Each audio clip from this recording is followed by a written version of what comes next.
Hi, this is Pete Peterson with Stealth Health, and I'm going to talk to you about addictions right now, and I'm actually going to do this in a series of 4 videos.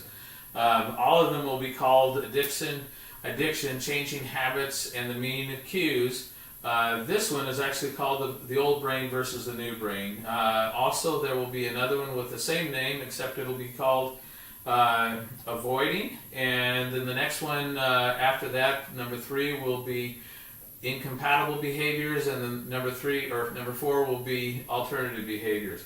I want to give you some tools that can help you with addiction. It's actually applicable to any kind of addiction. I'm especially concerned with food addictions and binge eater because that's a personal issue for myself, but also I work with people with all kinds of addictions through another voluntary thing that I do, and so this is really applicable for any kind of addiction. Food addiction has some really unique issues with it. Other kinds of addictions, alcohol, drugs, pornography, gambling, you can completely give up and do just really fine without, but we all tend to kind of need to eat or consume nutrition somehow, and so it has its own unique difficulties. And that's not to say that other addictions aren't also very, very difficult, because they can and usually are. But the same type of tools that I'm going to talk about here are also applicable for other kinds of addictions. One of the things that's really important to understand is that we all have habits, and it's really possible to change our habits. And there's cues all around us, and it's possible to change the meaning of cues. So what's a cue? A cue is really any sensory experience. It can be sight, touch, sound, smell, taste, all kinds of things that are in our environment are really cues. And there are ways that we can manipulate the environment to change those cues, and we'll talk about those a little bit more as we get into the other videos. Cues tell you to do something. They almost compel you to do something. For example, one of the reasons that you smell certain things when you go into a mall or next to a store or in a store is because people understand that those cues will almost compel you to come and spend your money and hand them your money. So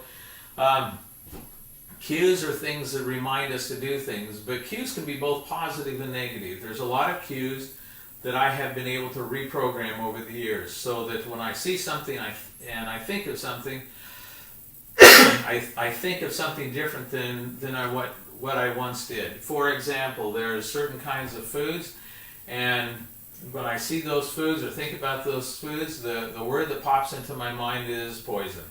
And that's association. And I've done that on purpose because when I see those things, I want poison to come into my mind, because it is poison for me, and because of my diabetes, which I've pretty much overcome, but still have some of the symptoms and have to be careful about, but also because of my food addiction that I have, and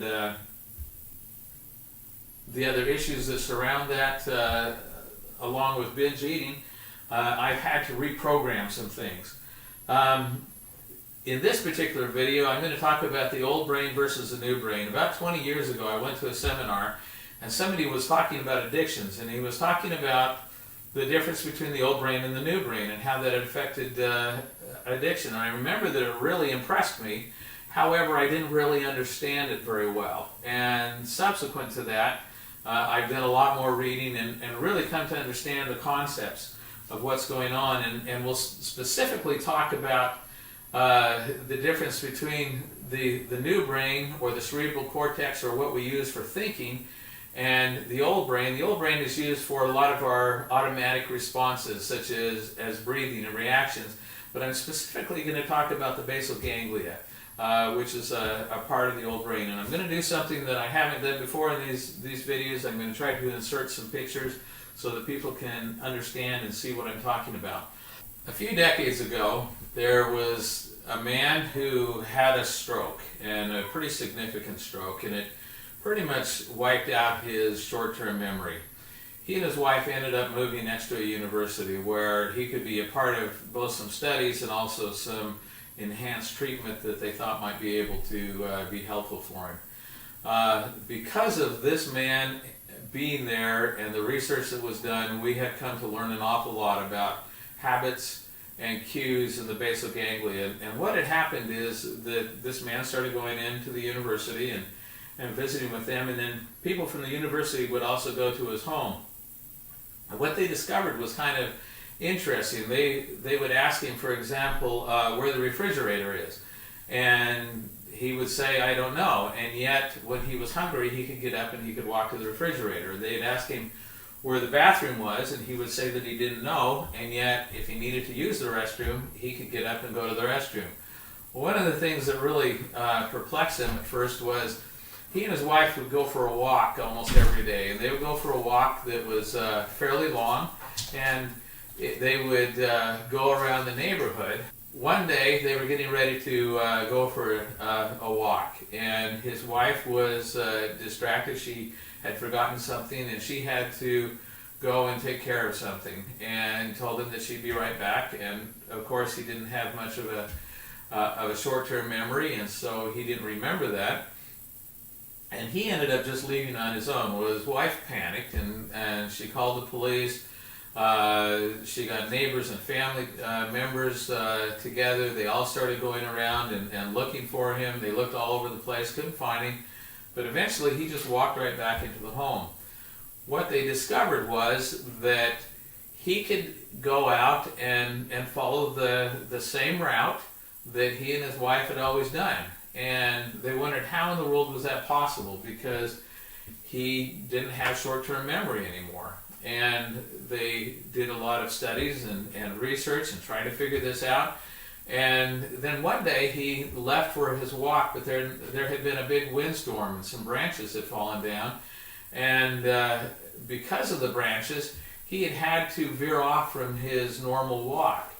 And he did get lost, and they eventually were able to find him.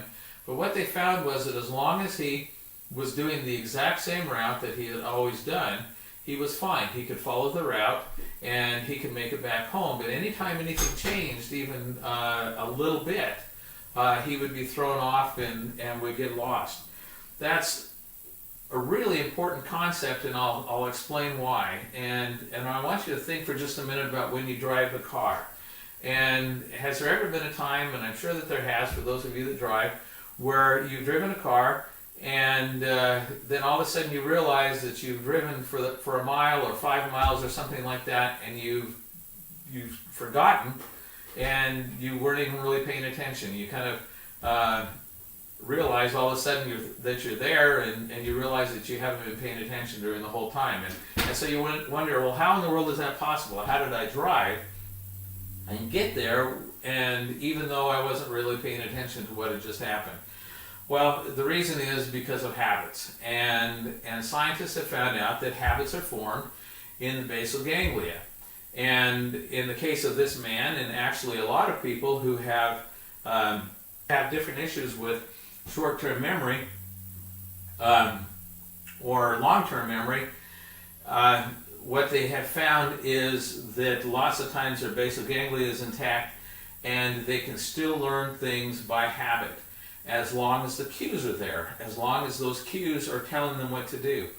And if you think about why might this be important, well, one of the reasons why this might be important is if you're driving, and if you had to think about every single thing that you do when you drive, if you had to think about, okay, I've got to push down on the pedal just a little bit more, I've got to push on the brake, I've got to turn the wheel just a little bit, every single piece of minutia that you did, if you had to think about that, and a little kid is running across the street in front of you, you probably wouldn't notice the little kid because you'd be so focused on just driving and the function of driving. But fortunately, most of the things that we do when we drive are managed by habit, and that allows us to be mindful and pay attention to the things that we need to be paying attention to.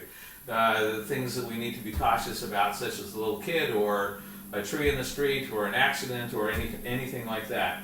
So That's really important to understand, that we have our cerebral cortex for thinking, we have the basal ganglia for habits, and habits respond to cues. And even though we have those habits, we can change and we can reprogram how we respond to cues. We don't have to respond to cues in the same way that we have in the past. Now, there's 4 different things that flip the control. If you think about it, and if you think about it like this, if you've ever dieted and in the morning you've got really good resolution that you're going to do certain things, you get up and you start eating in certain ways, and you're going to make it, and then by the end of the day you're eating a whole gallon of ice cream.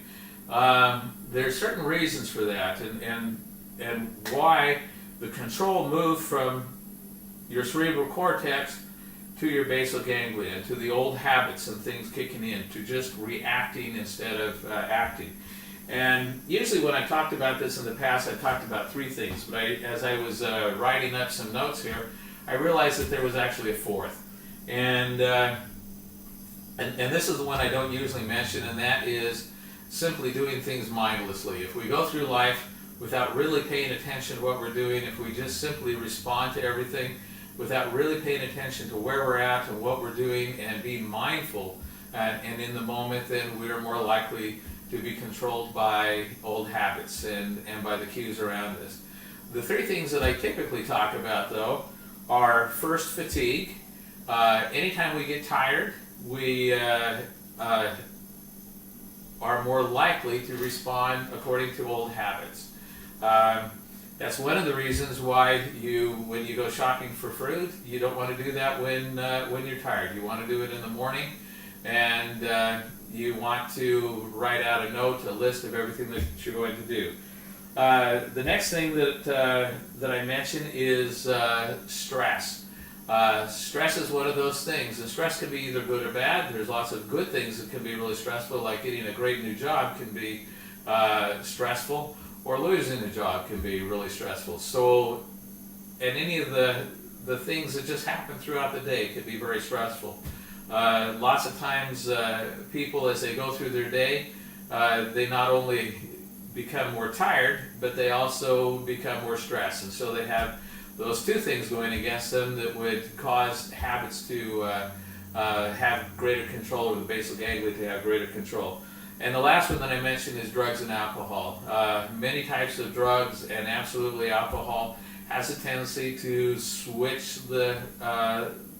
the switch, so to say, from the cerebral cortex to the basal ganglia. However, there still is hope in all of these things, because we can reprogram cues, we can create plans, and we can learn to do things differently in spite of the fatigue, the stress, and possibly even the drugs and alcohol. We can learn to do things differently in spite of those things. And I'm going to teach you in the subsequent videos how to do that. Please share this video, and if you want to understand more, click on the link below, and it'll take you to additional information specifically about beating food addictions. Thanks for watching, and have a great day.